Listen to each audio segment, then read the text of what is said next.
Romans chapter 5 verses 12 through 19. Where sin increased, grace increased all the more.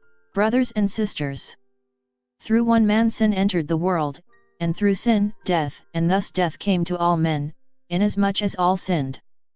For up to the time of the law, sin was in the world, though sin is not accounted when there is no law.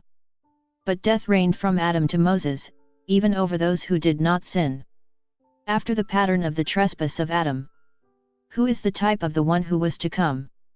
But the gift is not like the transgression.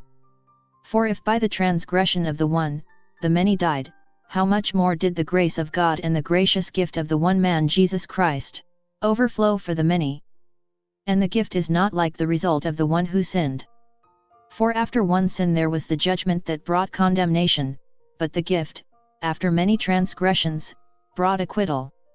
For if, by the transgression of the one, death came to reign through that one, how much more will those who receive the abundance of grace and of the gift of justification come to reign in life through the one Jesus Christ?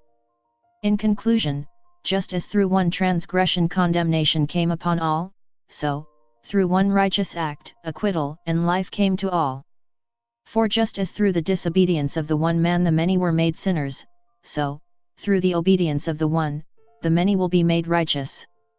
Verse 12, through one man, sin entered the world, and through sin, death, and thus death came to all men, inasmuch as all sinned. You might ask, how can we be declared guilty for something Adam did thousands of years ago? The answer seems really clear: we all have the same sinful nature as Adam and willingly rebel against God, thus we are judged by God for the sins we commit. People populated the earth for many years prior to the 10 Commandments, yet people still died.